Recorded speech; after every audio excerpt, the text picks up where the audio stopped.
nightfall when the 14 drivers line up for their first race of the weekend. In the afternoon, Julien Brichet took the pole ahead of championship leader Mathieu Jaminet and Stephen Palette. We will now rejoin the live commentary. Of the drive off the line. Will spin slightly for Brichet, Jaminet, Palette all get away. I think Palette has perhaps got the best of the start. He immediately gets around the outside and then hard onto the brakes as they charge down into the first corner, into La Gare, and then back up the hill. We're going to see the yellow flags waving as they have done throughout the day here at Pau, but an exciting start 2 by 2, Will. Yeah, I think they're going to have to sort themselves out before they get into this turn. And I think that going around the outside at turn 1 has paid off, and Palette has actually gained a position there.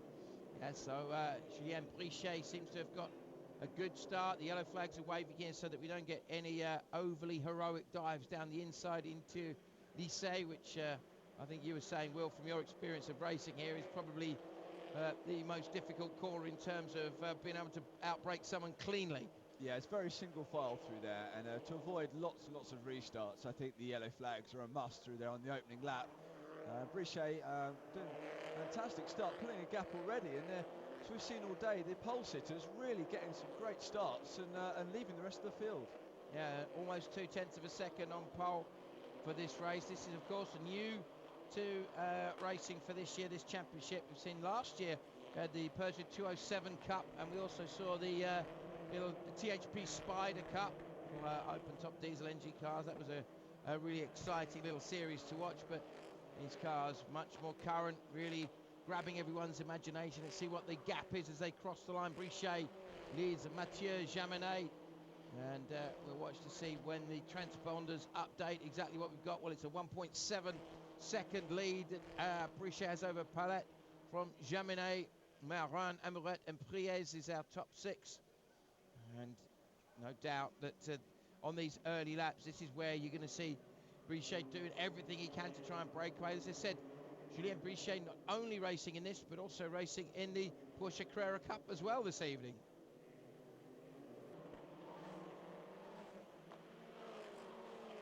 So 15 laps remain here at the Grand Prix de Peugeot RCZ Cup, the opening race of the weekend. And the additional challenge of it gradually getting a little bit darker, a little bit darker. How's that going to affect things like their judgment of turning points and braking points, Will? Yeah, it will start to affect things. We've got to dive down the inside. I don't think he's going to have the legs to pull that off, but very close.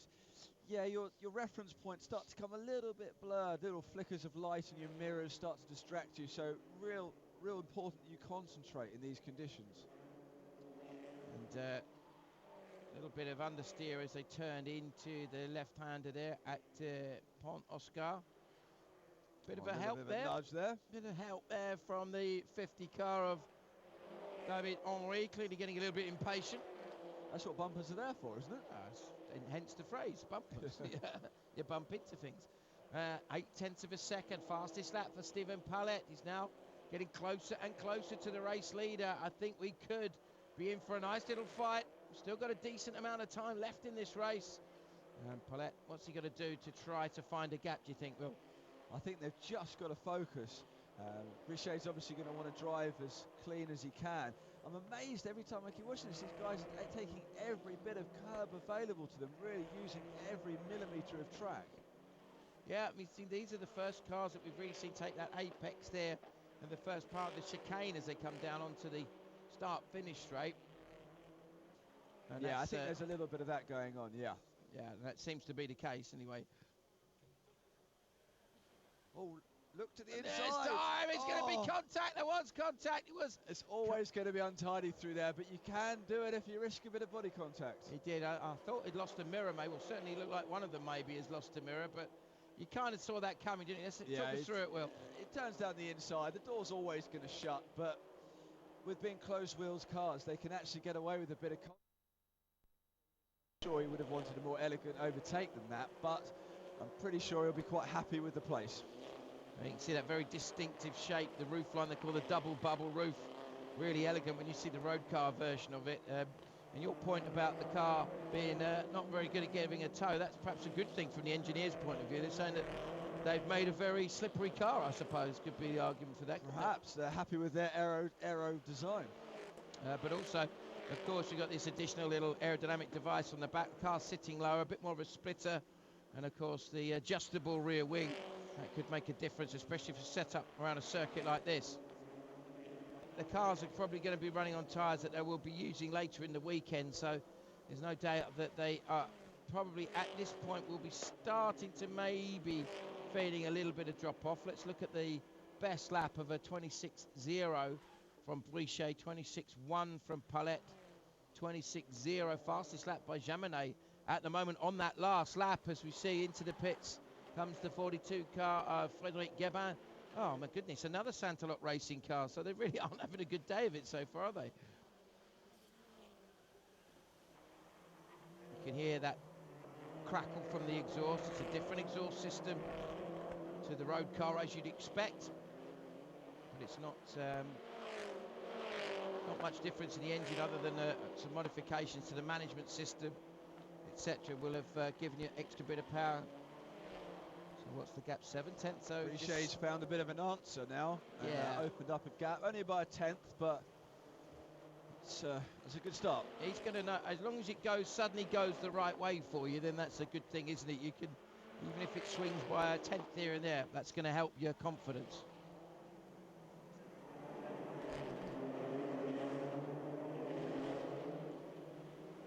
So 9 laps remain in the opening race of the weekend in the Peugeot RCZ Cup from the Grand Prix de Pau. Here, this wonderful circuit has given us such an exciting run. A 22 car is stationary, and that is really frustrating for Florent Prix, one of the JSB cars. Richet's teammates have been running it in the top 6. I think that's out of the way though, so I don't think it's going to affect the racing. Been racing almost on 2 wheels there through the curves. 3A 34-year-old have been racing in the Saxo Cup and Clio Cup, and also a bit of French GT as well. Now it looks like he just seems to have a little bit of an answer in the middle sector, doesn't he? And then seems to lose a tiny bit in the last sector, does Brichet. Just 2 laps remain here of this 2.7 kilometre circuit here at Pau. The gap now 1.081. And Brichet looking like he could just keep it under control. I think this has been a proper masterclass from Julien Brichet, don't you? Well, he's he's done very well to hold off the advances of the other guys, and a lot of pressure put on him, but don't want to jinx him. But last lap, he looks like he's done enough. I think they will settle down at the front here unless we see any mistakes made or some absolutely banzai manoeuvres. I think this is what it's going to be to the end. Yeah, and with a difference of potentially 5 points between first and second, and then another 3 points down to third. Those 8 points will mean almost certainly Brichet will leapfrog Jaminet, and Palette will close in slightly on him as well, and that will make for a very interesting situation at the top of the championship. Now, question is, what can Julien Brichet do when he climbs aboard a 450 horsepower rear-wheel drive Porsche Carrera Cup car in a few minutes' time? Will he be able to deliver? Well, the good thing is he's going to be focused now, because he's just done a 25-minute stint around the circuit. So the moment he gets in that car, he's going to be on it. Admittedly a different car, but he will be ready to go. And we have the checkered flag. Yeah, Julien Brichet wins at Le Pau circuit.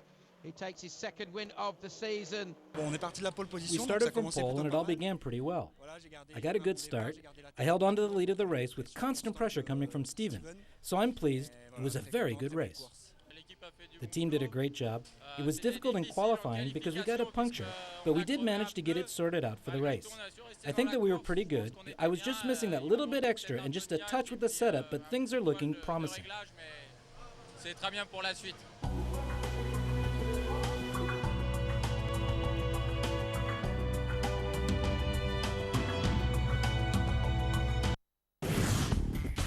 Things got back to normal on Sunday, or almost anyway, with another race on the streets of Pau. Jaminet got a bit of revenge in taking the pole ahead of Brichet and Philippe Morin, while Steven Palette was penalized for leaving the pits when the red light was still lit in start 6 on the grid. We will now return you to the live commentary.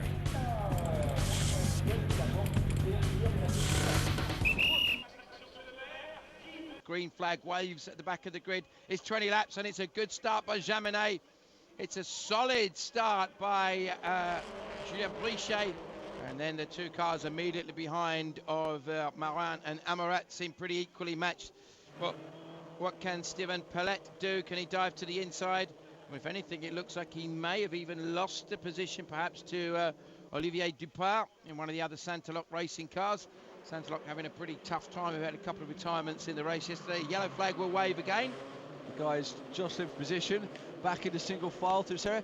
Very quick with the lights. We've seen that all day today. The lights, the red light going on and coming off very quickly. So great reactions from the front two. I think they've pulled away from the rest of the pack as we see them now head into the casino section through the park.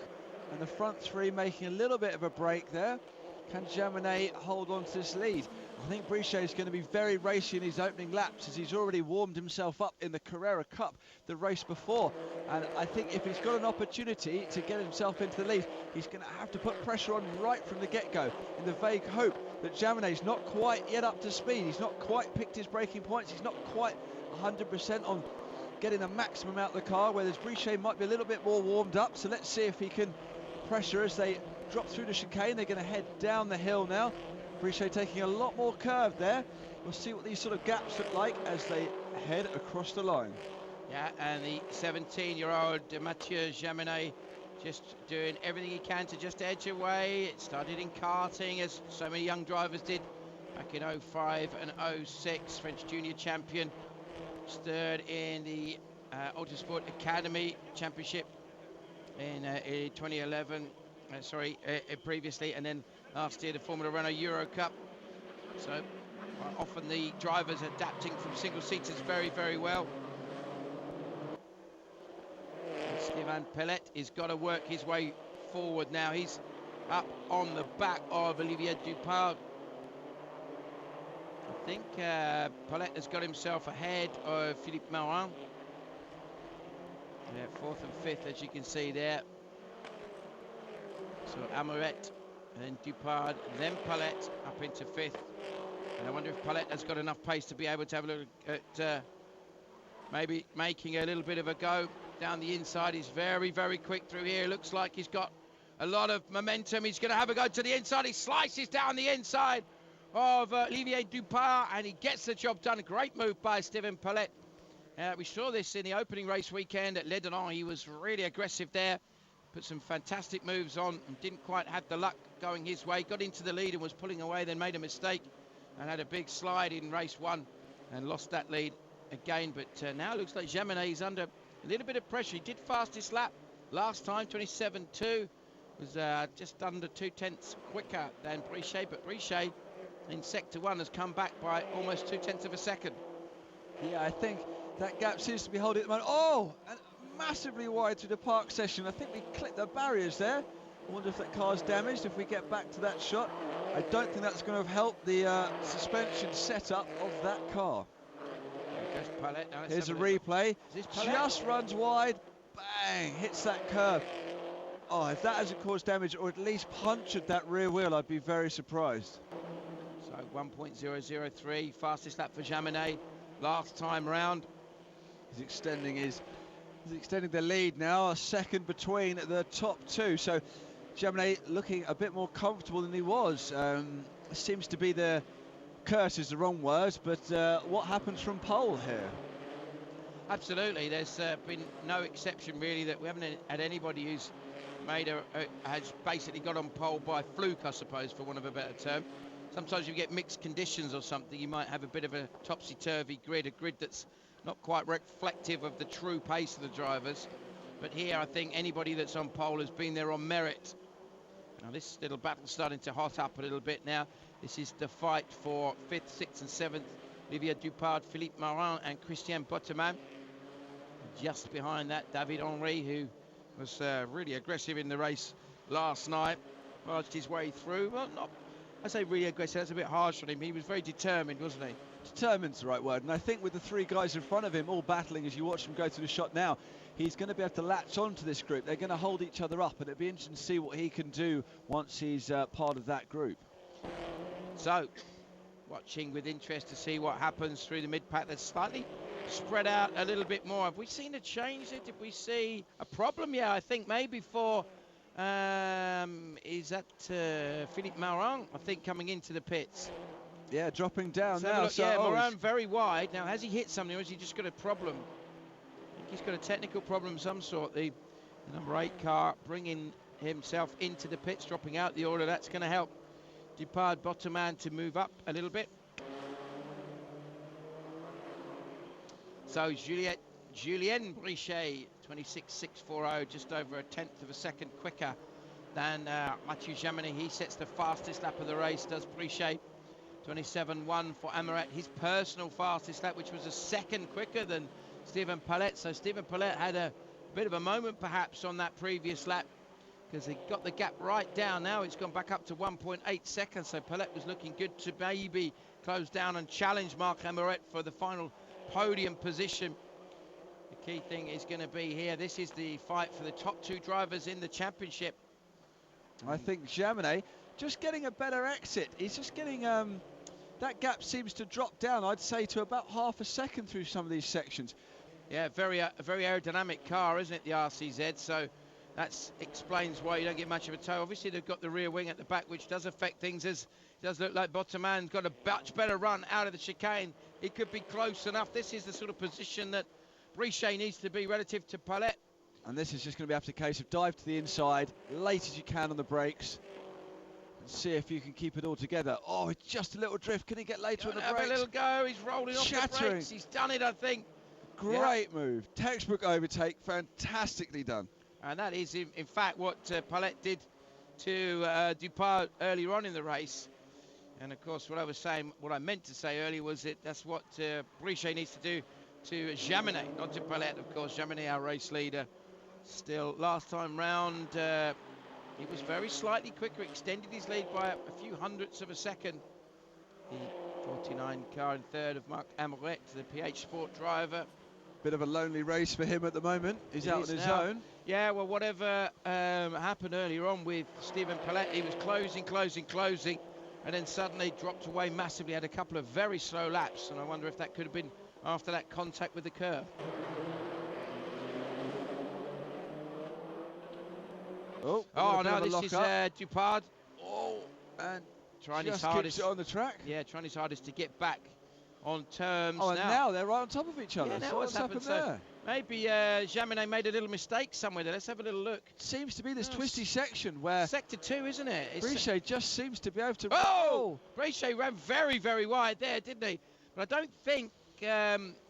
Sorry, Jaminet ran very wide. Brichet, I don't think he really capitalised on it because he had to come out the throttle. I think this is as close as we've seen them, though, heading down the straight. Well, these guys are both just pressing on as hard as they can. Oh, very wide there. It's going to open the door there. Gibbon loses 1 place. Is he going to lose a 2nd place? No, he's not. He gets back across in front of David Henry. Prix and it's Henry that's gone past, isn't it? David Henry. Well, we saw him yesterday, and there's a bit of damage on the rear light on the right-hand side of Gibbons' car. Oh, side by side as he tries to come back at Henry, obviously upset with himself for losing that position, squirming around on the brakes, off the brakes, turn it in, get to the apex, and squeeze on the power all the way out. Great exit there by Henry. Great drive up the hill, holding on to that position.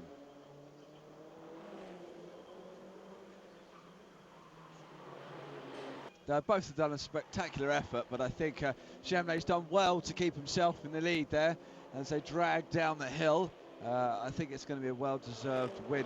Brichet obviously not too disappointed as he did win yesterday, so a good haul of points here for a 1st and 2nd place. Yeah, but it is Mathieu Jaminet who takes his 2nd win of the season.